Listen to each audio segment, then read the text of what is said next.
Welcome to TV Africa News. Thank you so much for joining us and always being part of us.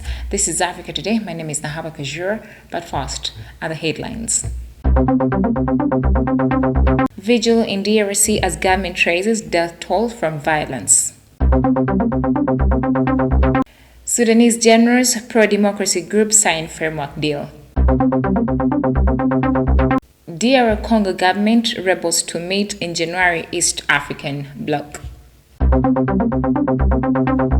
In our sports news today, Morocco beats Spain in penalties to reach quarterfinals the first time ever. Once again, thank you so much for joining us. Please start with one of our top stories. Congo's government dramatically increased the death toll from a massacre last week they banned on M23 rebels, saying on Monday that 270 people had been killed in an attack that broke a fragile ceasefire agreement. We have the report. M23's chairman challenged the figure and accused Congo's government of creating a diversion from other atrocities in the region that he says have been committed by government soldiers and their allies. Government spokesman Patrick Muyaya said on Monday that the government was opening an official inquiry into what happened in Kinsheshe, a village located about 70 kilometers from the regional capital of Goma. He said that the country's justice minister went to The Hague in the Netherlands and referred the matter to the prosecutor of the International Criminal Court so that he can investigate the massacres in Kinsheshe.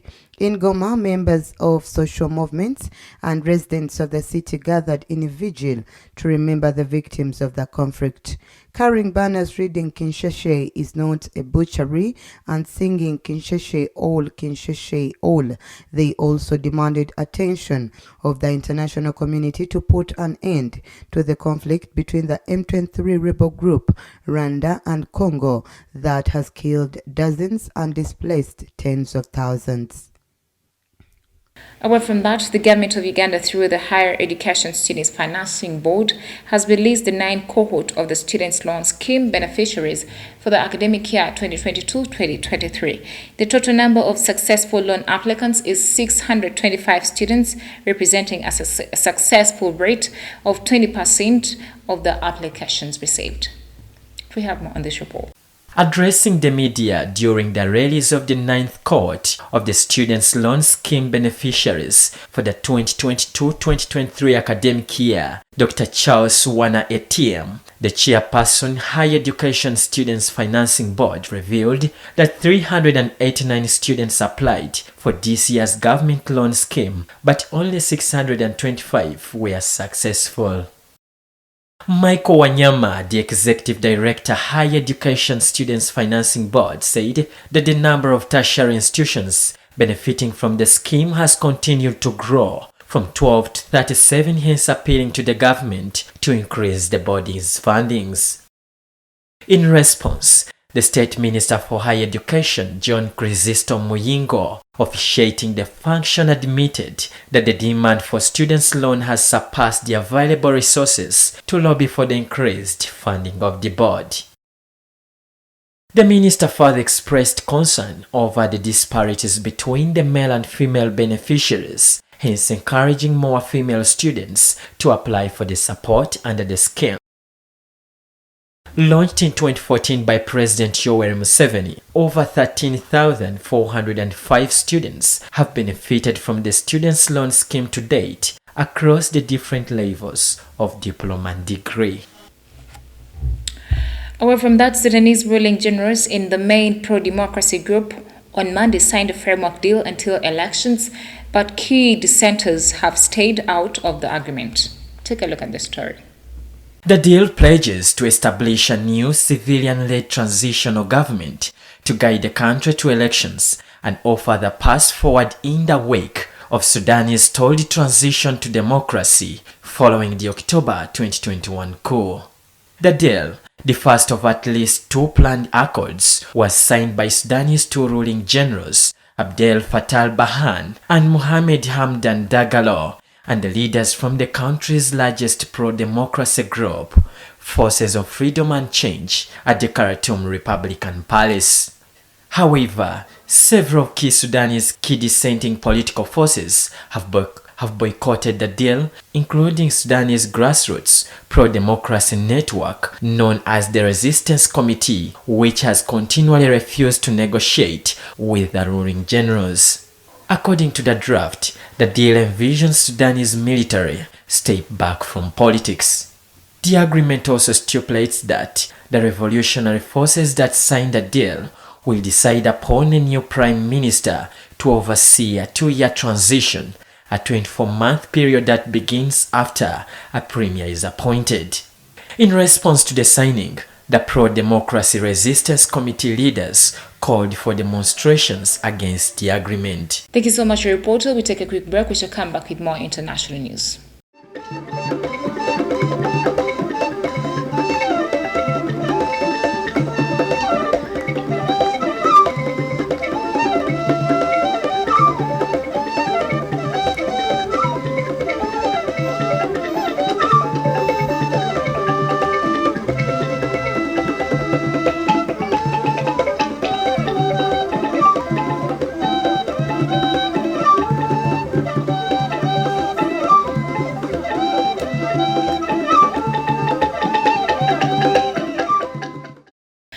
Africa Today, welcome back from that short break. More of our international news. The Libyan National Oil Company has called on foreign companies active in the hydrocarbon sector to resume exploration and production operations, citing an improved security situation. Take a look at this story.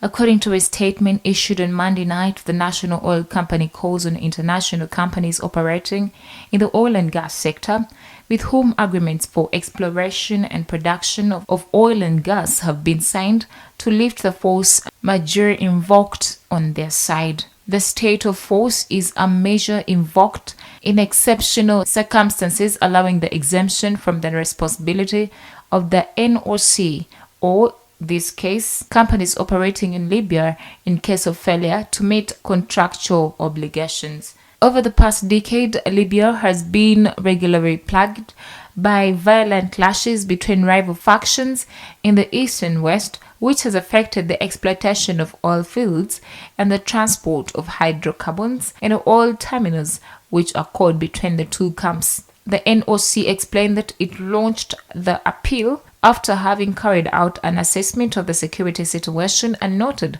a dramatic improvement in some sites where it was difficult to operate.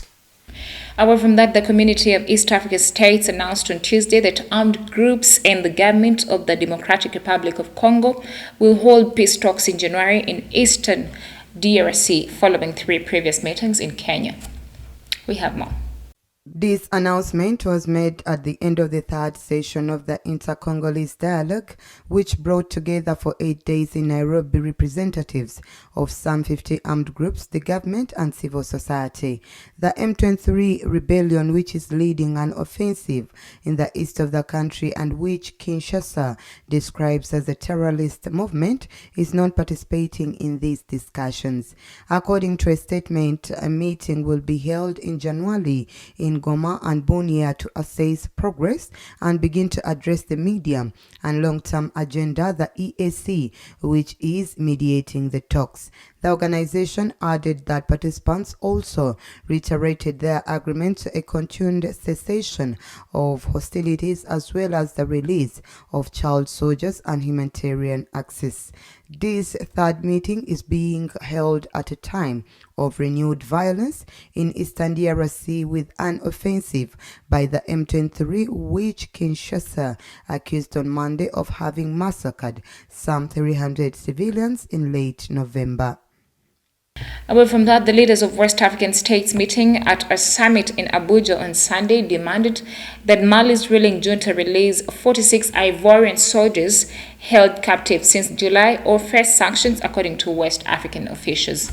Take a look at the story. While speaking to journalists, the chairman of the Economic Community of West African States Commission, Omar Toure, said that they asked the Malian authorities to release the Ivorian soldiers by January 1st, 2023 at the latest. Toure also said that the ECOWAS reserves the right to act if the soldiers do not regain their freedom by January 1st. The West African diplomat added that Togolese President Faure Gnassingbe, who is playing the good officers between Mali and Ivory Coast in this crisis, will go to Mali to demand the release of the soldiers. Mali has been fighting with Cote d'Ivoire and ECOWAS since it arrested 49 Ivorian soldiers on July 10th when they arrived in Bamako. 3 have since been released. We take a quick break. We'll come back with business, health, and sports.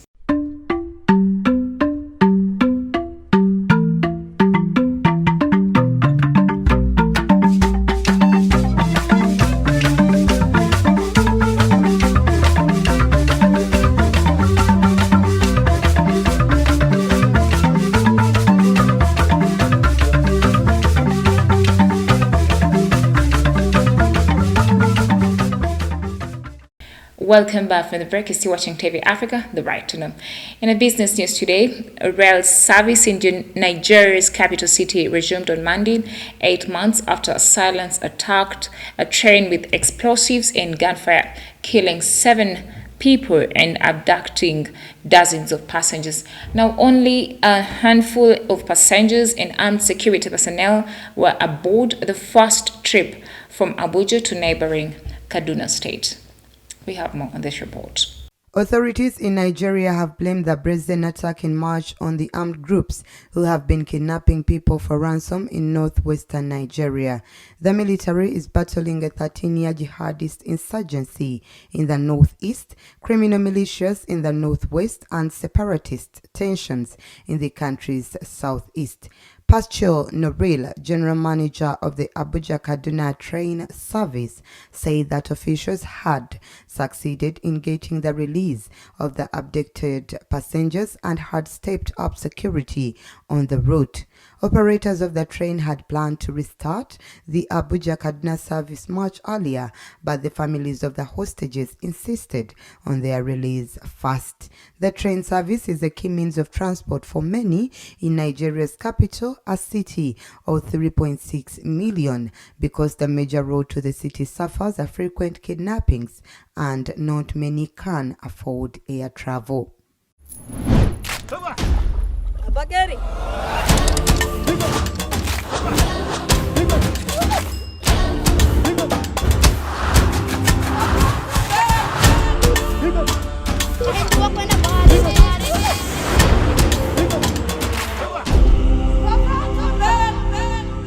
In health news today, the UN humanitarian coordinator for Somalia warned on Tuesday that the country was undergoing a catastrophic emergency due to the most severe drought in the nation's history. Take a look at this story.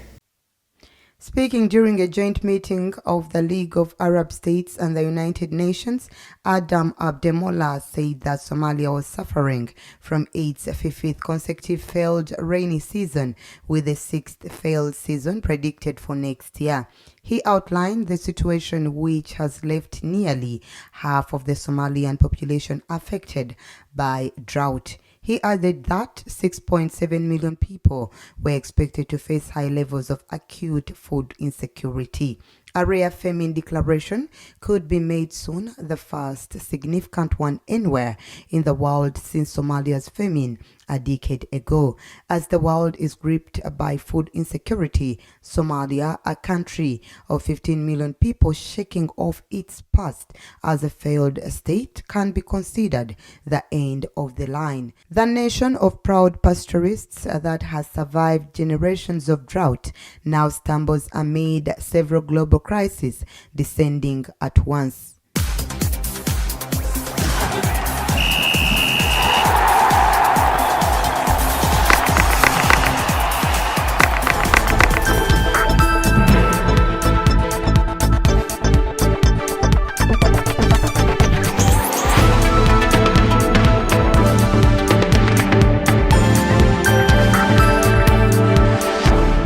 In sports news today, the Atlas Lions of Morocco have beaten Spain to qualify for the quarterfinals of the Qatar 2022 FIFA World Cup for the first time.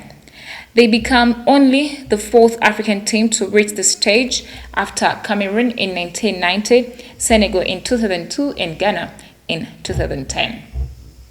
After goalless tension soaked 120 minutes of football, both matching each other in intense defense, it was penalties to the rescue, where Spain lost 3 kicks. Achraf Hakimi, the Spain-born Morocco right-backer's last kick, kicked the Spaniards out, the country he could have played for. With shouts, songs, cries and tears, Moroccans exploded with joy on Tuesday as their football team beat Spain to reach the quarter-finals of the World Cup for the first time. Morocco is the last remaining team from Africa and the only Arab team left in Qatar and will face Portugal in a quarter-final on Saturday. For the loyal supporters of the Morocco's team, dubbed the Atlas Lions, it was a dream come true after long years of waiting. Supporters, both men and women, wrapped in red national flags or wearing the team strip, kept up a solid chant of support for their sporting heroes. Thank you so much for being with us from where we started from. Don't forget to subscribe to our YouTube channel. We should keep updating you. It is TV Africa, the right to know.